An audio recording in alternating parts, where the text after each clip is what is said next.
Good morning, good afternoon, good evening, whatever time it is for you. Wherever you happen to be right now, this is episode number 5 of the Results Matter podcast. I'm Mike Voorhees, and I help business leaders, entrepreneurs, and sales professionals become measurably more successful. Today, I'm going to talk about something that's a real hot topic right now. The censorship, silencing, and canceling happening in America.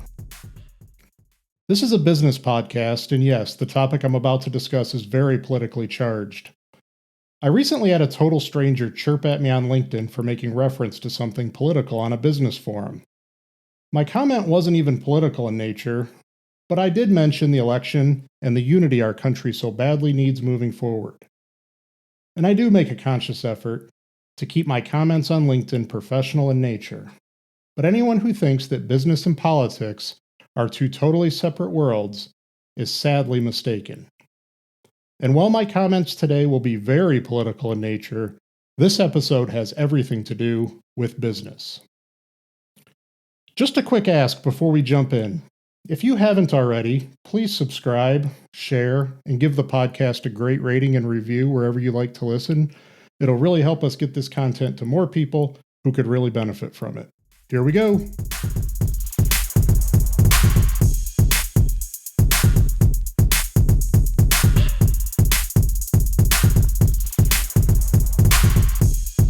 That is good.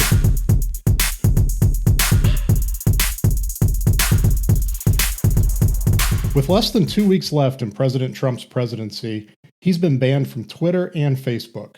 With the American mainstream media's insistence on controlling the narrative, President Trump used social media, mainly Twitter, during his 2 presidential campaigns to bypass the mainstream media and talk directly to the American people.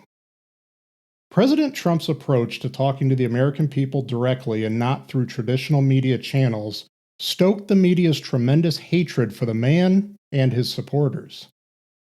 And while the media hated it and hated him more for it, his direct-to-American communication contributed in no small part to his upset election win in 2016. For better or worse, he controlled what his supporters and critics heard from him. I personally think that unfiltered Donald Trump won the 2016 election because he was unfiltered, and lost the 2020 election because he was unfiltered. How the Trump era was born was likely how it died. Now, I'm not discounting the obvious election irregularities that occurred. The 2020 election will seriously call the integrity of American elections into question for years to come. It's embarrassing, quite frankly. The election was wrongly influenced, interfered with, and the results perhaps even directly impacted by certain public office holders and powerful private organizations in America. But the president didn't do himself any favors in the final months either. And his post-election self-sabotage may have ruled out any chance of a historic comeback down the road, especially since, at the time of this recording, President Trump just became the only president in American history to be impeached twice. Twitter, Facebook, and now other powerful tech giants, as they seem to be referred to, are censoring, silencing, and canceling Americans with viewpoints they oppose. They weaponize the COVID-19 pandemic with alleged fact-checking posts that were off script. After the election, they began controlling the narrative by censoring posts that questioned the validity of the election results and those that insisted there was fraud or wrongdoing. Section 230 of the Communications Decency Act was said to be one of the most important tools for protecting freedom of expression and innovation on the internet. Fast forward to 2021, and Section 230 has become a legal cover for tech giants like Facebook, Twitter, Google, and the others to avoid liability for almost anything and everything that happens on their platforms, all in the spirit of protecting freedom of expression and innovation on the internet. But it also legally allows them protection as so-called Good Samaritans to censor, silence, and even use their enormous power to cancel other businesses, opposing voices, and even the internet's very diversity that Section 230 was intended to protect. Google and Apple have removed one of the fastest growing and most popular apps on the internet, Parler. Amazon has canceled Parler's web hosting over 98 posts that supposedly encouraged violence. So 98 posts. Parler has millions upon millions of users. The more these powerful tech giants censor, silence, and cancel people, the more people flock to alternatives like Parler. Is what we're seeing right now a coordinated effort by Facebook, Twitter, Google, Apple, and Amazon to cancel the competition? It sure seems like it. It feels like it. And it looks like it. I'm a capitalist. I believe in free markets. I believe the free market regulates itself most of the time through competition. I want the government to stay the hell out of the way of business. I'm against too much regulation. But when a certain sector of our economy becomes more powerful than the President of the United States, when a half a dozen companies have the cumulative power together to essentially silence the leader of the free world, friends, we have a serious crisis on our hands. When big tech and the mainstream media are so well aligned that they can and choose to control the narrative, the nation's narrative, our great republic is in serious danger. When millions of voters lose confidence in free and fair elections and opposing political viewpoints are censored, silenced, and canceled, we have communism. Make no mistake, it's not just President Trump being silenced. Conservatives are the target. Conservatives have become the enemy of mainstream media and big tech.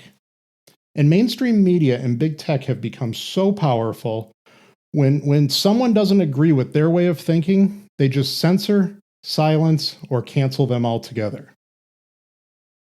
I want you to think about and imagine something with me. Imagine in 2021 a minority group being censored because of the color of their skin. I want you to imagine if women or men were being silenced just because of their sex. Imagine, what if Facebook, Twitter, Google, Amazon, Apple chose to cancel the entire LGBTQ community? They could. They have the power to. But for now, they're focused on censoring, silencing, and canceling conservatives.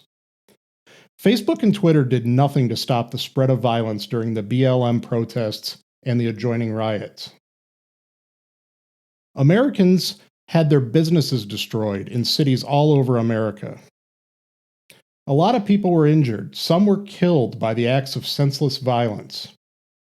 Our now Vice President-elect, she posted on Twitter asking for bail money to help keep these criminals out of jail. And Twitter did nothing. The list of examples of the hypocrisy are far too long to list. Facebook's Instagram is loaded with women exploiting their bodies for money. Facebook itself allows countless fake profiles preying on their legitimate members. Twitter is where people go to be nasty to each other behind the safety and security of their keyboard. Google's YouTube is full of the most incredible filth imaginable. So be it. But for any of these companies to pretend to do anything out of decency or corporate responsibility, it's absurd. I don't see this as a Republican issue or a Democrat issue. Democrats and liberals used to encourage coexisting. I don't know what happened. Liberals shouldn't be okay with censoring either, even towards conservatives. One day, your views might not be liberal enough, or maybe big tech and the media change their agenda out of self-interest or preservation. You know, if they'll do it to anyone, they would do it to everyone. In this digital high-tech age, a lot of businesses nowadays rely on the big tech infrastructure and platforms. Companies like Parler can be completely shut down, canceled, because their product depends on Google and Apple stores, and Amazon in this case for hosting. Businesses and individuals use social media daily to communicate and to share their message. These platforms and tools have become a large part of how our culture communicates. Ads are being rejected, posts are being censored, and businesses with viewpoints that differ from big tech are at risk of being canceled altogether. And while this issue draws national attention when it's the President of the United States who's silenced, or when a high-profile company like Parler with millions of members gets shut down, small and medium businesses are not in the clear. I myself have had posts censored, ads rejected, none of which were enticing violence or causing harm in any way. Perhaps you have too. It is difficult, if not impossible, for most businesses to operate without an online presence. And quite frankly, big tech does provide some great tools to help businesses reach their audience. So I'm not suggesting anyone ban or boycott any of these platforms, tools, or technologies from their life or business. Although, based on principle alone, I don't know if I could argue a good case not to. Still, what I'm suggesting is that business leaders, entrepreneurs, and sales professionals evaluate your dependency on big tech and understand the risks. Make sure you have ways to communicate with your audience outside of social media. Email lists, for instance, seem to be old-fashioned, but at least you own and control the list. And it's a very effective marketing method, it really is. Look, I use social media to promote this podcast and other business ventures I'm involved in. The tools and platforms have become ingrained in our culture, both personally and professionally. But they've gotten too powerful. They're enjoying too much legal protection, and it's way past time for them to be knocked down a little bit. Look, I'm a Christian, a conservative, and a capitalist. That's who I am. But I'm okay with different points of view. We need different points of view. Conservatives and liberals are supposed to keep each other from going off the deep end, but we're not supposed to hate each other. And we're damn sure not supposed to censor, silence, and cancel each other. The mainstream media no longer supports opposing viewpoints, and neither does big tech. This slippery slope is dangerous for businesses of all sizes, and it's dangerous for America. If you're like me and support Section 230 reform, reach out to your senators and representatives and demand they do something about it.